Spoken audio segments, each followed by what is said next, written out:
I'm Tiffany Jones. And we are your revenue insiders. We have Bryn Tillman with us today. She is the CEO of the Social Sales Link and widely known as the LinkedIn Whisperer. I am excited to learn from you today. Yes. I'm excited to be here. Thanks for having me. Of course, of course. So let's jump right in. But as we get going, I'd love to hear more about your history and where all of this came from. So you've been teaching sellers how to use LinkedIn for over a decade. I guess I didn't even realize we've been using LinkedIn in that way for so long, but we have. It's true. I'm almost at 2 decades. 2 decades. Okay, there we go. But you've said in some of your recent posts and some of your blogs that the platform is fundamentally changing from in how it works, shifting from a social graph to an interest graph. And I would love for you to explain what that means and specifically what that means to the go-to-market pros that are here listening right now. I mean, I so love that you actually read my content. That's so cool. Yeah. So LinkedIn is considered a social media platform, right? And the way that LinkedIn has worked over the decades that it's been around is really algorithm driven, based on keywords, based on hashtags, based on how many people are looking at it and likes, like kind of your traditional something goes viral because uh you know because it got enough engagement early on, and so kind of got picked up. The shift is interesting. So LinkedIn is calling this 360 brew, and that's the new algorithm. And what it really is looking at before it looks at engagement is consistency of message and consistency of engagement that I am putting out Never into the heard that. world. yeah, Consistency of message. I've never I've heard that. never, yeah, Yeah, it's really interesting. And also, who are you connecting with? Are they the right people that match? So it's looking at, AI has really driven this. If you've noticed, hashtags are pretty much gone from LinkedIn. Now, I still use them for a couple of reasons and we can talk about it, but generally it's just looking at the words that are being used and is it aligned across your entire, that's the 360 piece, your entire profile, content, messaging, everything. So it really is an interesting shift in how we now have control over who's seeing our content and when. The other piece is how many times and with whom you are engaging with will tell LinkedIn how much they're going to show your content. So it's not, oh, you got 12 likes, so you're going to go in an hour, so we're going to put you. It's you engaged with 15 people before you posted this. LinkedIn is saying, I'm going to now show them your content. So we can control who's seeing it by engaging with them first. And engagement is not just, although very important, likes and comments and resharing that content, but they're looking at engagement with, the messaging. Are you messaging and getting a returned message? Now helps your algorithm. So for all these people that are out there like the connect and pitch and then they're deleted, their content is going to get suppressed. that's so interesting. It's fascinating. And as someone that has been teaching it the opposite of that for a very long time, I'm so excited because it really does level the playing field. It puts us in control. It is leaning toward us bringing more value to the network instead of viral to the network. Yeah. And I really think it's going to improve what we see and how we see it. And it will likely lessen the spammers. Yeah. I mean, it's super interesting. I think it takes it away from being a like TikTok style platform or an Instagram style platform for sure. I mean, you said you've been teaching this for, we'll say over a decade at this point. I mean, all of us that are on LinkedIn trying to play the game, sellers included, whatever your persona, like all of a sudden, if the rules are changing, like what do you think you need to stop doing immediately to make sure that you don't end up in a like LinkedIn jail of sorts if the behavior shift is so radical? Yeah. Oh gosh, I have an ebook, 21 Mistakes You're Making. So we can go in any direction. But the first one is connecting without context. Like there's so many people that are just out there going, oh, that's a perfect lead. Actually, that's the first one, is treating people like leads instead of people. That's the first one. And then connecting without context, right? Like, oh, like I bought this fabulous list. It's like, and now I'm going to spam it. But what happens, there's really two major problems. Number one, they connect and forget. It's like going to a conference and collecting all the business cards without conversations and then coming back and putting a rubber band around them and sticking them in the corner of your desk. What a waste of your time. That's it. And the other is the connect and pitch, which is a bait and switch. And so it's not neutral. At least the first one is neutral. This one hurts you significantly. Yeah. But there is actually, I believe, part of this algorithm is if you connect. Now, if you have a free account, you can only put 5 personal messages into a connection request. Mm-hmm. So strangely, I do think that will hurt slightly if they connect with you and there's no conversation. So a connection without conversation will hurt. But also, we're starting to see a message pop up that warns you that this might be spam. I've seen that before I a couple haven't. times. It's like, are you sure you want to connect with them? Yeah. So a lot of that is because someone either has reported them or they're sharing a link into WhatsApp or a bit.ly link that looks like, it's interesting. Like they're really trying to make this a more professional network in doing this. But if we start with, so we're all permission based. We don't ever send a link without asking permission to send the link.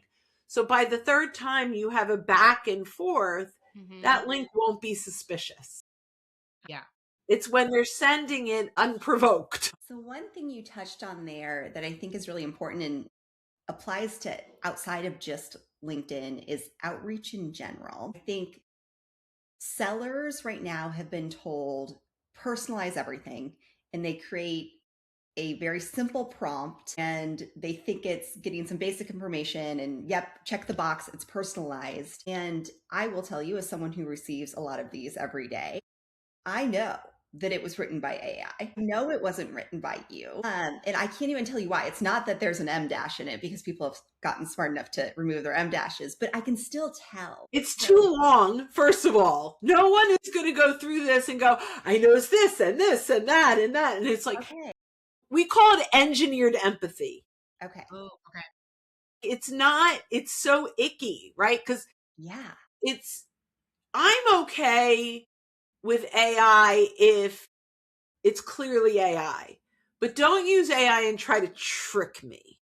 Like that's where it gets icky, right? So I will tell you, perfect example. I literally, in 20 minutes before this, I took a screenshot because I'm going to be sharing it on a post. Was this engineered empathy that was almost close because it actually brought up a line from a piece of content that I shared. I went, oh, that's interesting.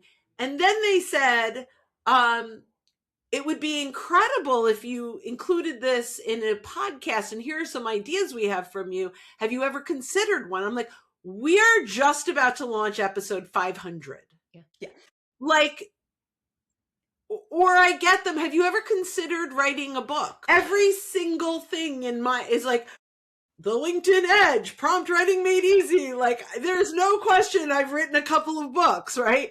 So that's the engineered piece. If they really took a look, if it were, so AI isn't even great at it yet, right? Like and so it scares me a little when it is better, but right now it's obvious. And engineered empathy is icky. Yeah. It gives me the ick. It's so true. And I will say, again, I'm someone that receives a lot of these in my day job and I notice them. So like they get me to read it because they'll put in the title, like you're right, something I wrote about, something that I posted about, a podcast episode that we did. They will catch something relevant that's so good that I will be like, okay, what is this? Like it was good enough that I look, but it falls apart in the actual message. Like it's like two different things happening in the email. There's a disconnect. It's a disconnect. Yeah. They don't even bridge it well. Yeah. And I mean, I know that that's AI, right? Like the sales team at this point isn't even, they're barely looking at it half the time. They're just, mass sending things. I'm curious, what is the thing that we need to start doing? You're not going to stop using AI. AI is everywhere, but like I love AI. how do we start manipulating it better so it isn't that you said it was so close, like it's not that engineered empathy, like it actually hits the mark. So the first thing we have to do is treat AI as an amazing assistant, not as a replacement. Yeah. Yes. Right? So we have to keep the human in the conversation. So I use AI. I mean, I have 80 prompts that my clients have that they use. But every single one of my prompts, so let's say content, I will say start with a transcript. Either you go in and talk about a subject on Zoom, take the transcript, this is your perspective, or even a client conversation. If you can anonymize all of it, right? Like it's not like it, but if you've said some really great things, now you go in and we actually have a framework, a CRISPy framework, which is context, role, inspiration, scope, prohibitions, and you. The you is your transcript or interview you. But the prohibitions, often if you're writing content, is do not research. If there is a gap, ask me the question. Don't guess. Don't assume. I love that. That's so great. smart. Yeah. And so now we're using all of that content. So I just did one. I got onto a quick Zoom. I recorded myself for about 7 minutes and I said, give me a 2,000 word blog post. And it said, there's not enough content in here to give you 2,000 words. Maybe it wasn't 7 minutes. Maybe it was 3 minutes, right? And I was like, great. So how much can you do if you don't research?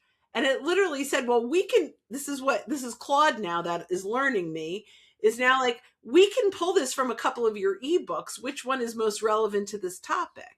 So it's starting to learn now, because the more I tell it, do not research, use my content only, it's now going back and saying, hey, you do have other content that we can use to supplement this in your voice. So it is getting better, but the key is you need to train it. And if you see anything that doesn't sound like you, teach it. Claude is amazing at this, by the way. Absolutely amazing, where you can say, please don't ever do this again, and it doesn't. Like, it has an incredible memory, way better than ChatGPT and better than Gemini, that I really want to love. I want to love Gemini, but Claude's it, babe. It's just, Yeah. it just is. Yeah. Sorry. It is. No, it totally is. But I have I'd like a burning follow-up question to that conversation now.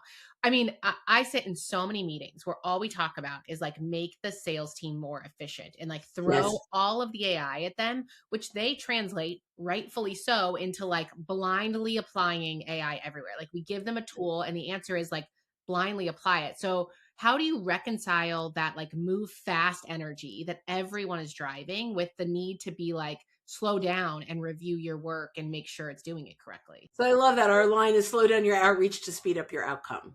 Oh, that like, okay. Right. So absolutely, you've got to pace it and slow it down, but it's all in the prompts that you give them. And that's why, I mean, we create prompts, right? So the prompt is, let's say we have our prompt number 7. If you were in our menu and you said run prompt number 7, it's to comment on a post.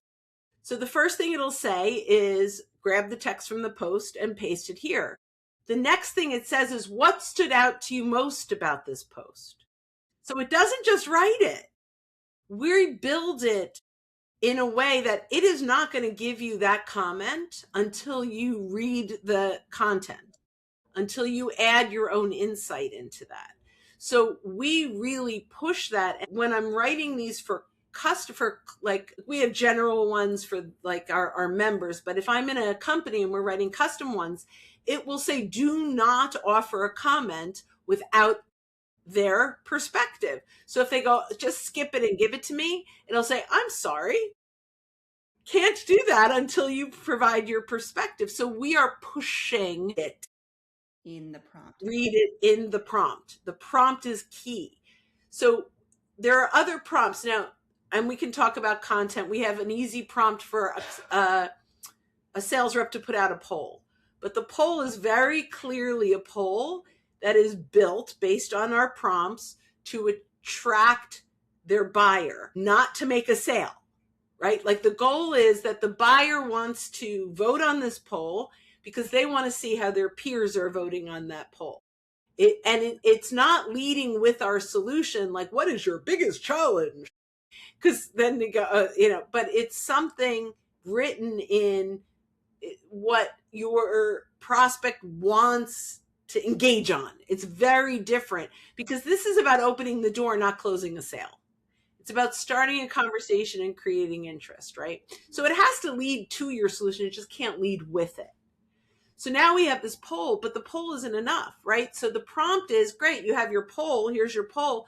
Next step, identify 25 people, that prospects that you want to invite. And here are the steps. It's all in the prompt. So it says, go click on the little paper airplane, put in 10 people. Here's the message that you put. As a sales leader, I'd love your one-click vote on a poll that is now customized based on that poll. And we can do that if it's 33 times with 10 people. And generally they have that list already created, if they've worked with us, of those first degree people that they want to vote. So it's literally 7 minutes from creation of poll to getting it into the inbox of 30 people that now 9 vote, and it helps us start a conversation with our prospects that has nothing to do with selling yet. I think that's really important. I have seen a shift recently away from just talking about their products on LinkedIn, which is great, into having a conversation. But the way you put that was just very clean. Okay, super tactical. So Tiffany and I just made the shift from ChatGPT and Perplexity over to Claude. Yep. Tiffany just downloaded it literally today. I am officially a Claude user as of like 2 hours ago. And we've been building out skills for our brand. And I'm sure sellers are thinking the same thing, or RevOps leaders as they're listening to this. You're creating skills for each of these, correct? Yes, 100%. So there's skills, there's projects, there's prompts, right? And honestly, most of the work I've done has been in Copilot because it's for banks or for companies, right? And for my membership, we have like entrepreneurs that are members. We had it in ChatGPT and we had it in Gemini. They were gems and they were custom GPTs. I've canceled my paid ChatGPT. I did too. I've moved over. I'll always be in Gemini because my whole company runs in Google. Like it's just, it's a Google workspace company. But, in Claude, my calendar's connected, my emails like every tool that I have, automatically in 30 seconds, you can connect it to Claude. I really think I've been saying Gemini's the future because I'm trying to wish that into existence because it's Google and it's YouTube and it's about everything's there being found. Yeah. But my gosh, I have a little crush on Claude and I talk to him on my phone. We have conversations. I will get there. Yeah, I'm a new Claude user. I'm canceling my ChatGPT. I'm making the switch, and I think they're all like everyone's going to be good at different things, and so we'll probably see someone else emerge at some point above Claude. I think it's Claude's to lose right now. It is happen. I'm super curious. One of the trends that Kelly and I've spent a lot of time over the last year talking about is around, and I've said in speaking engagement several times, is ChatGPT or Claude or whatever is great for removing the tasks that you don't want as a bullet point on your resume. Like they're not necessary. And so you use it. I like that. I love that. It's a great concept, but it's starting to falter a little bit when I hear what you're talking about. So I'm totally bought in. You need it to participate in critical thinking with you now. It's not just a tool to remove those tasks. Like you need it to critical think with you, not for you. And yes. Stop you when you're not. Yeah. So my goal with my clients is that AI makes them better at sales. It should. Some right? It doesn't though. Some it like makes well, that's what we teach, right? And even you can role play, right? You can role play with AI. I have a Brin.ai, which is my AI twin, right? It's out there, and it's amazing for role play. They can get me 24/7. But as a company, you can create. It's amazing. You can make your rep better through better role play. Yeah. Because of AI. So I have one of my sons just passed his Series 7. Very excited. New job at UBS out of college. Awesome. it was a hard test, right? And I don't know, people, it's like hard. Yeah, I've heard. hard. It's like, I don't know, the bar of financial services. And UBS gave him 7 or 8 YouTube videos to watch. And they were like an hour each. And so we had him put all of those YouTube videos into Notebook LM, which takes 2 minutes. And then he had flashcards. It's making him a better advisor. It's making, or I don't know, he passed, right? But, and I think he would have anyway. But it made studying easier. It didn't take the place of him learning the content. It made it more palatable and easier to learn the content. And accessible, right? Like it makes it more accessible for everyone who, there's a mom working 2 jobs already with children and is trying to study for one of these tests, and they don't have 8 hours to spend watching long format videos. And then even when you're watching them, you're distracted, you're doing other things. So now we have tools that will help us learn it better, not replace learning it. And that's the piece. It's not replacing sales. It's making salespeople better, more effective, even more empathetic in some ways, because we have a lot of pre-call planning. So we have AI prompts that every single call before you get on, we have a prompt that's custom to every company, that you take all the profiles, you download all the profiles of the people you're meeting from LinkedIn, you put in their website. This is where we do research, right? There's research on press releases, what's out there, what's happening, where are their vulnerabilities. And so you get discovery questions, whatever your discovery, we have Chirp, which are our discovery questions, but whatever your discovery questions are now completely aligned to what's going on inside of that organization. So we didn't get answers. We got better questions. Yeah. Yeah. And I think that is where I often see we're a little bit failing, is that our prompts are a little too basic when it comes to pre-call planning. All of my clients are using prompts for pre-call planning, but I will say they don't go to that second level. Like they give you that first question, but they don't tell you how to dig a little bit deeper in those areas. And that's where I think it sounds like you have a formula for this. Well, you can have the formula. It's pretty simple. I mean, I use my Crispy, right? So the context is I want to create a pre-call plan for this company that I'm meeting with 3 people. I'm going to give you their LinkedIn profiles. The goal is that I align our 5 discovery questions, whatever they are, that I want, with exactly what's going on with them, based on their profile, based on any public news. If you have Sales Navigator, we pull in Account IQ information, like we're pulling in a lot of information. The role is you are a strategic business developer whose only goal is to identify where the challenges are and bridge how we might be able to help them solve those challenges, right? We've got to come with, that's your role. Your role is to help them solve challenges. It's not make a sale. Right. Like if it's, what's your goal? To get a second call? No, your goal is to identify what are the challenges, and if in fact we can actually help them solve those challenges. Inspiration. How do you want them to feel? So my inspiration is, by the end of the call, I want everyone on that call to have had an aha moment, to feel like there is potentially a solution, and that we might be able to get them to where they want to be. That's what I want them to feel.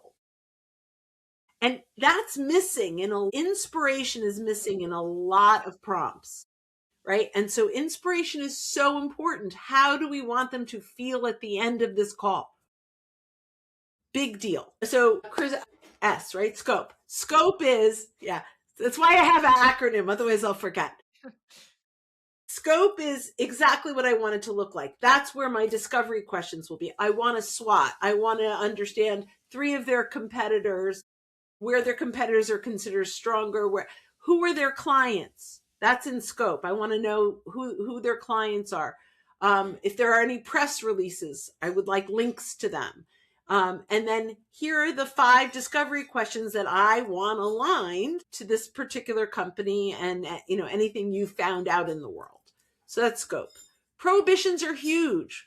What I don't want you to hallucinate, which Claude doesn't hallucinate a whole lot. It's amazing. But Does occasionally, but it's gotten better. It's why I said a whole lot. Not perfect.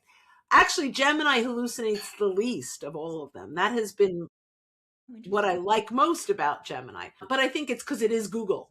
Yeah. So it has real links natively. And so I digress.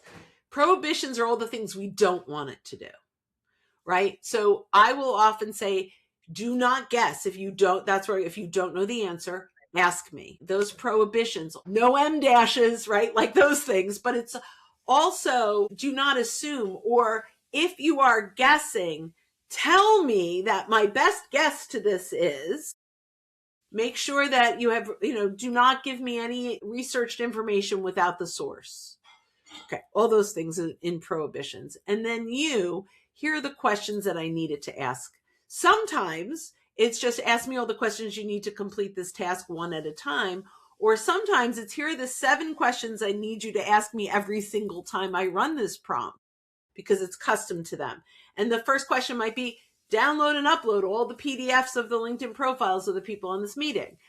Give me the URL, do a Google search and add in press release, whatever it is, right? So you as sales leaders may be very prescriptive, but you want them to add that information. The key is one at a time, or they're going to look through a list of 7 and feel overwhelmed. Yeah. Yeah, the conversational aspect is so important for adoption. I've seen that too in like the GPTs we've created internally in my day job, that we have to keep whatever we build very conversational or use a huge dropout rate because it's just an information overwhelm or anything along those lines. I want to go back to something you said earlier around engagement and like the new algorithm for LinkedIn and kind of tie it back to what we're talking about. You mentioned like the need for engagement and like 10 to 15 comments before you're even posting something.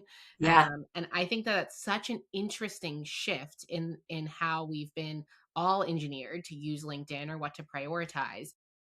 I'm curious what you see, like how you see the time balance of people using LinkedIn in their day. Like how are they spending time on LinkedIn in a sales role or really an SDR role who's really heavily in LinkedIn these days? How's that shifting with that change in algorithm? Yeah, that's a great question. If you have Sales Navigator, it's pretty simple because you save leads and accounts and then you're fed just that information. If you have the free LinkedIn, people don't realize this, but you can create a custom feed for your posts. And we will tell our clients, don't ever look at your homepage again, ever. So you want to create custom posts. So if you go into, and this is the free LinkedIn, I do recommend Sales Navigator because it's way better, but this is a really good alternative. So if you go into the search bar and hit enter, you've got all kinds of filters that show up. One of them is posts.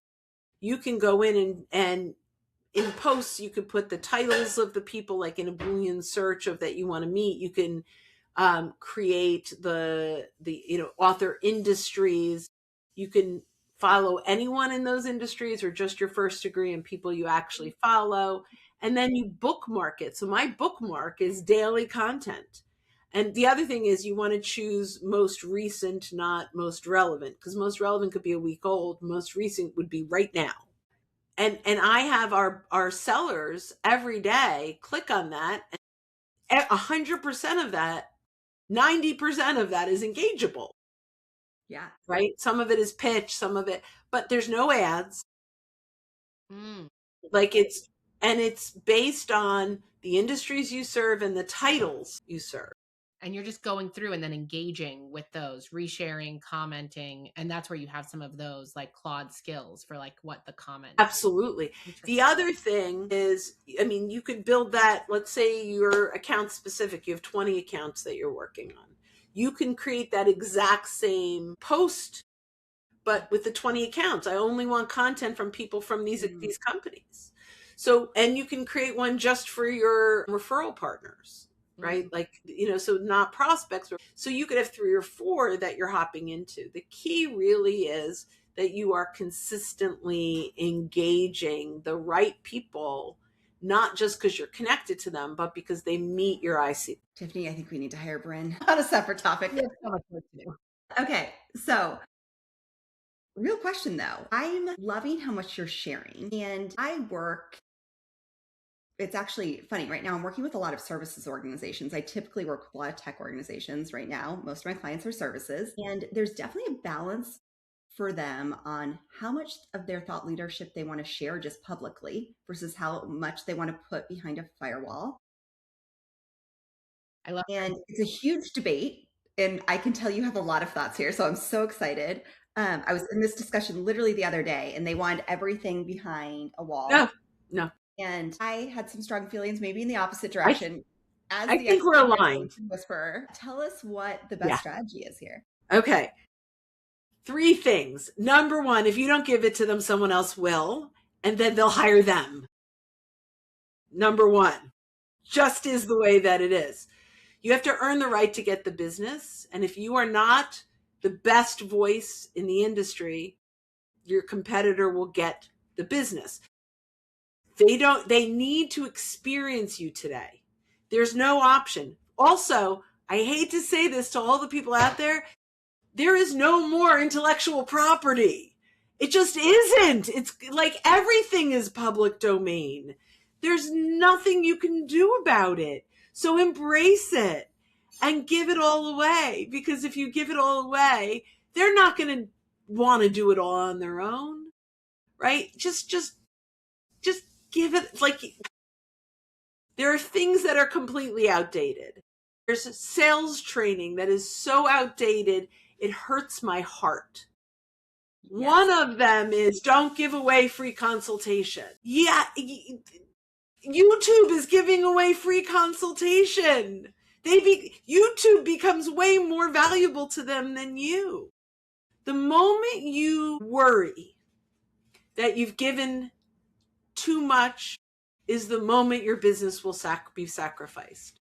And there is I hope I get this right. There is a wonderful quote from Michael Port, who wrote Book Yourself Solid, and I took some of his public speaking stuff. He's brilliant. Heroic public speaking. I think I'm going to get this right.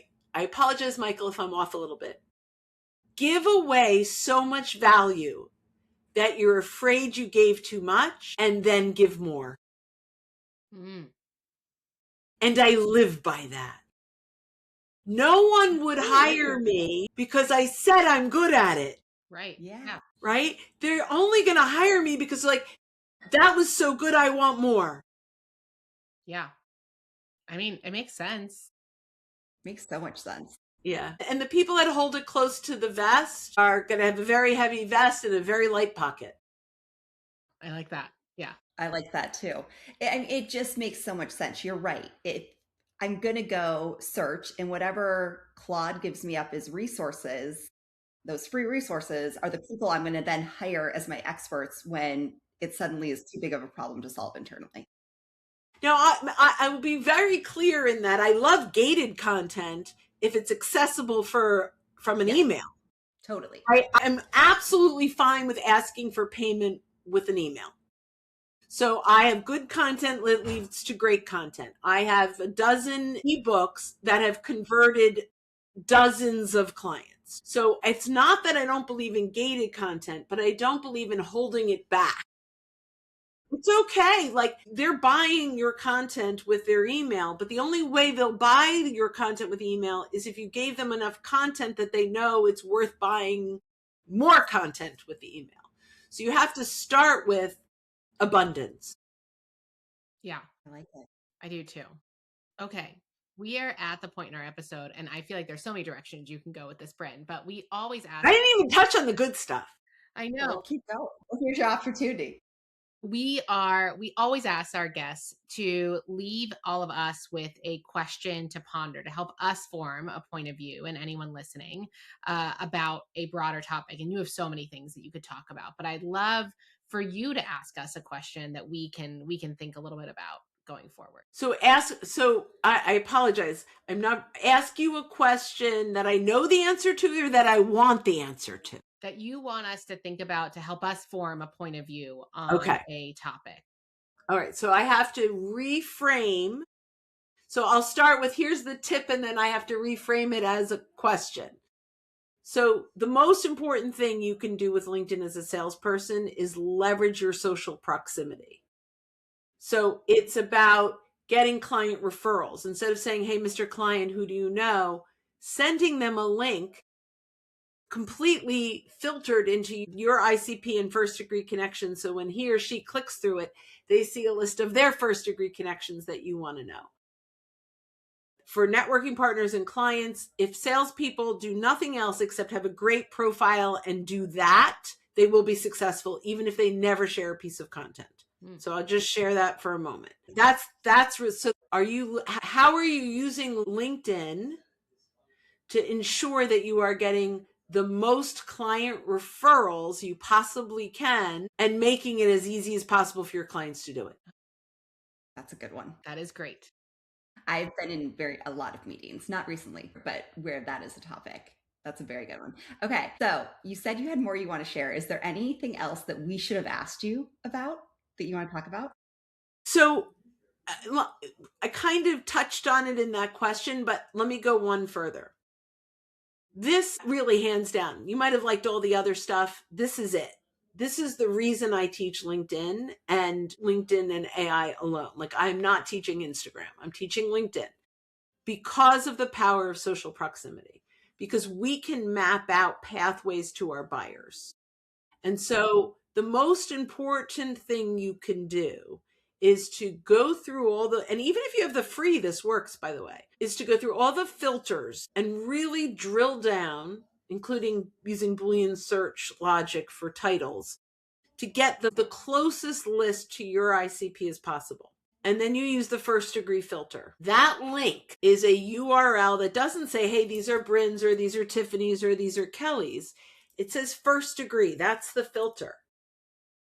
The URL in LinkedIn auto-populates those filters. There's right? You take that first degree, very long URL and bit.ly it or create a redirect. And anyone that uses that, you will see their first degree connections that match your ICP. So beautiful. Every client, every networking partner, here's the list of people. I'm not looking at it. I don't see it. I hand it to you and I know that everyone on that list are people I want to meet. That's great. Everyone should be doing that. Everyone. And there's so many AI startups that are doing that, but you're having to pay for it, and that's free. Free advice. Free advice with Bryn. Free advice. Okay, so you shared so many gems here. I've got so much information. Good thing Tiffany's coming over right now because we're going to go work on some skill building based on your methodology. Yay! But if people want to learn more, are interested in your content, where do they find you?